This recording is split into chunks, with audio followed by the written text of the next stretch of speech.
When I bought my cabin deep in the woods, I thought I was leaving drama behind. No HOA board meetings, no surprise fees, no one telling me what color my mailbox had to be. Just peace and quiet. The cabin sat on land that stretched farther than most people could imagine. Land my family had legally owned for generations. What most folks didn't know was that my deed extended beyond just the cabin and the woods. It covered nearly the entire county. But Karen didn't know that. She was new to the area, loud and desperate to flex her authority. Within weeks of moving in, she was already trying to set up a neighborhood committee. Within months, she was calling it an HOA, even though there wasn't one. She harassed hunters, trespassed on people's porches, and left violation notices in plastic sleeves on cabin doors. Most people laughed it off, until she tried it on me. One late afternoon, I was sitting on my porch sipping coffee when Karen stormed up the gravel path like she owned it. Her heels sank into the dirt, but it didn't slow her down. Clipboard in hand, phone in the other, she planted herself in front of my cabin and barked, "You're not supposed to be here. This property is HOA controlled now and I'm telling you to leave." I nearly spit my coffee out. "Excuse me?" "You heard me," she snapped. "You're trespassing. I'll give you 5 minutes to pack up or I'm calling the cops."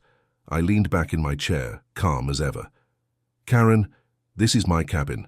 My deed covers this land and about 50 miles more of it. You're standing on my property right now."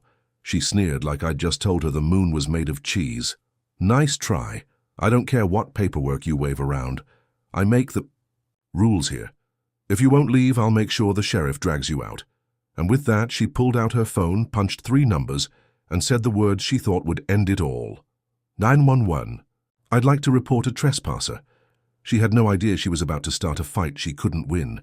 Karen stood on my porch, arms crossed like a queen summoning her guards, as if the very sound of sirens would crown her victorious. She tapped her foot impatiently, muttering to herself, "Finally, this county will learn who's in charge." I didn't bother to argue. I just sat there on my rocking chair, sipping my coffee and watching her confidence grow with every passing second. She thought the sheriff's arrival would seal my fate. She didn't realize it would seal hers. It didn't take long before the crunch of tires echoed down the gravel drive. A county sheriff's SUV pulled up, lights flashing but sirens quiet. 2 deputies stepped out, adjusting their belts as they looked from me to Karen. "There he is!" Karen shouted before they even reached the porch. She pointed at me like she was identifying a fugitive. "This man refuses to leave. He's trespassing on HOA property, and I want him arrested immediately." The deputies exchanged a look, clearly caught off guard by her tone. One of them raised an eyebrow. "Ma'am, this cabin's been here longer than any HOA. What exactly are you talking about?" Karen let out an exasperated laugh, the kind you hear from someone convinced of their own righteousness. "Don't play dumb. This area is under HOA authority now, and I'm the elected president. He doesn't live here legally. I demand you remove him." The deputy nearest me turned his head. "Sir, can we see some ID and maybe proof of ownership?" "Of course," I said, standing up slowly. I walked inside, grabbed a thick leather binder and came back out. I set it down on the porch railing and flipped it open. Deeds, maps, signatures going back generations. "This," I said, tapping the top page, "is the deed to not just this cabin, but the land it sits on. Roughly 50 square miles of it." I pointed toward the forest behind us. "From that ridge down to the river, across the lake, all the way into town. My family's owned this land for over a century." Karen laughed so hard she nearly doubled over. "Oh please, 50 square miles. Do you expect us to believe you own the county? That's insane. Arrest him already." But the deputy wasn't laughing. He flipped through the binder carefully, checking seals and signatures. His eyes widened as he turned each page. Finally, he looked up at me, then at his partner. "He's not exaggerating. These records are real. This land, all of it, belongs to him." Karen's smug expression froze in place. What? No, that can't be right. He's lying. He forged it." The deputy shook his head. "These documents are county-issued. This is official. Ma'am, do you realize you're the one trespassing right now?" For the first time, Karen's face lost its color. She stumbled back a step, clutching her clipboard like it might shield her. No, that's impossible. I'm the HOA president. I make the rules. You can't just—" But she could already see it slipping away. The cops weren't here to drag me out. They were about to turn the spotlight on her, and the more she protested, the deeper she was about to dig her own grave. Karen's voice hit a higher pitch as she waved her clipboard in the deputies' faces like it was a royal decree. "You don't understand," she shouted. "I've got bylaws, signatures, community agreements. This land is under my HOA's jurisdiction, and he's refusing to comply. If you don't arrest him, I'll go over your heads and file a lawsuit myself." The deputies remained calm, but I could see the patience thinning on their faces. One of them asked, "Ma'am, how many members are in this so-called HOA?" Karen straightened her shoulders, clearly proud of the number. Six households signed on. That's a majority of this district." I couldn't help but laugh. 6 households out of an entire county? I leaned against the porch railing. "Karen, those 6 signatures don't mean a thing, especially not when every one of those homes sits on my land." Karen whipped her head toward me, her eyes blazing. "Liar, you're just trying to intimidate me. Once I bring the HOA board, here you'll be the one packing your bags." She stormed off to the end of my driveway, punching furiously at her phone. I overheard snippets of her rant. "Get over here now. He's claiming the whole county. We're going to show him what power looks like." The deputies looked at each other and sighed. "Sir," one of them said quietly, "should we call in the county clerk? Just to cross-check your deed with the records." I nodded. "Do it. In fact, I insist. The sooner she sees the truth, the sooner this circus ends." While Karen gathered her so-called board, a county clerk drove up in a separate vehicle. She stepped out carrying a briefcase of records and joined us on the porch. The deputies explained the situation, and the clerk began flipping through her files.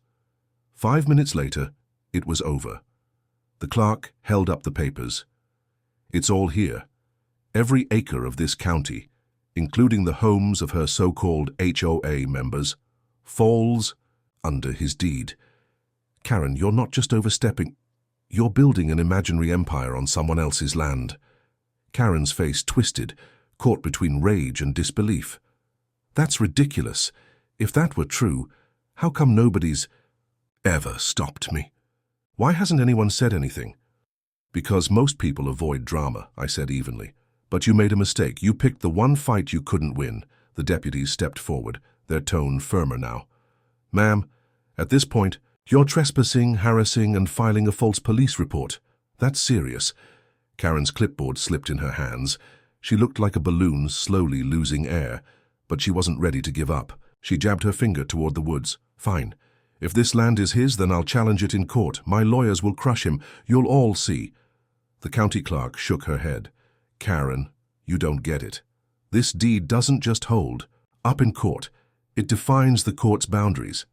He's not bluffing. He doesn't just own the cabin. He owns the county seat, the courthouse, even the ground under the sheriff's office." That revelation hit like a thunderclap. Even the deputies glanced at me with a newfound respect.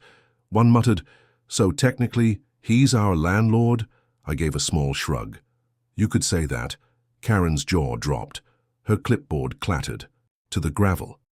For once, she was speechless, but I knew her silence wouldn't last. If I'd learned one thing about Karen, it was that she'd never stop digging, until she buried herself completely. And in the next few minutes, she would. It wasn't long before the rumble of engines echoed down my dirt road. 3 SUVs and a pickup truck pulled up in a dramatic line, like Karen had summoned her private militia. Out spilled her so-called HOA board, 6 people clutching papers, clipboards, and folders as if they were storming a courtroom instead of my driveway. "There!" Karen shouted, regaining her fire the second her reinforcements arrived. She pointed at me, then at the deputies. "This man is trespassing, and you're going to arrest him. The board is here, and we're prepared to vote him out." The board. Members nodded like trained parrots. One of them even raised his hand and said, "We unanimously agree, he doesn't belong here." The deputies didn't move. Instead, one crossed his arms and said dryly, "Ma'am, you can't vote someone off land they legally own." "That's not how property rights work," Karen scoffed. "You don't understand. This is how our HOA operates, majority rules, and the majority says he goes." The county clerk stepped forward, holding up the deed again. Her voice was sharp now, every word aimed like an arrow. "This land is his. Not just this cabin, not just the lakefront, all of it. Every single one of your homes sits on his property. Your HOA has no jurisdiction, no authority, and no legality. What you've built is nothing more than a social club with delusions of power. The board members exchanged uneasy glances. Their confidence wavered as reality set in. One of them muttered, "Wait, so we don't actually own our lots?" Karen snapped her fingers at him. "Don't listen to her. She's lying. He's lying. They're all lying. We do own our homes, and as HOA president, I control the rules." That was the breaking point. The deputies stepped in, their voices firm. "Ma'am, enough. You filed a false report. You've harassed this man on his own land, and now you're inciting your neighbors into a fraudulent scheme. You need to come with us." The air went still. Karen blinked, stunned. "Wait, me? You're arresting me?" No, this is all backward. I'm the one in charge here. He's the criminal." But the deputies didn't hesitate. One took her arm, the other read her rights. Her HOA board watched in silence, their clipboards suddenly looking like dead weight in their hands. She fought, of course. She kicked. She screamed. She declared the arrest illegal. "You'll regret this. I'll have all of you fired. I'll take this county down." I stepped closer, my voice calm but firm. "Karen, you can't take down what you don't own. You tried to bully me out of my own cabin. You called the cops to haul me away. But the truth is simple. You don't have power here. You never did." Her face twisted with rage as the deputies led her toward the cruiser. "This isn't over," she shrieked. "You'll see. You'll all see." The door slammed shut, muffling her voice. The cruiser pulled away, leaving only the dust of the gravel road behind. The board members stood awkwardly, not sure whether to leave or apologize. I broke the silence. "You all have a choice. Keep following Karen down a road of fraud and harassment, or walk away before it ruins your lives." One by one, they lowered their heads. Without a word, they climbed back into their vehicles and drove off. For the first time all day, the air felt still, peaceful. Karen had come to my cabin certain she'd drive me out. Instead, she'd been driven out of the county, this time in the back of a squad car. And in that moment, I knew her empire of lies had finally crumbled for good. As the last car disappeared down the gravel road, I leaned against the railing of my cabin, finally able to breathe in the silence. For days, Karen had marched around here like she owned the place, barking orders, waving her clipboard, and calling the cops as if she held all the power. But in the end, the truth crushed her. The county clerk's words, the deputy's authority, the undeniable deed in my name, none of it could be shouted away, not even by Karen.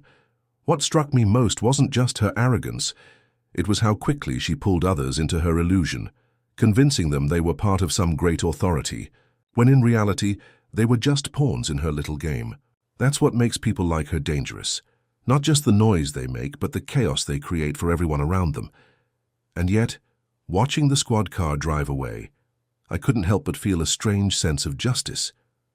Karen had built her world on bluffs and bluster, but when faced with facts, she crumbled. That's the thing about bullies. They only win if you let them.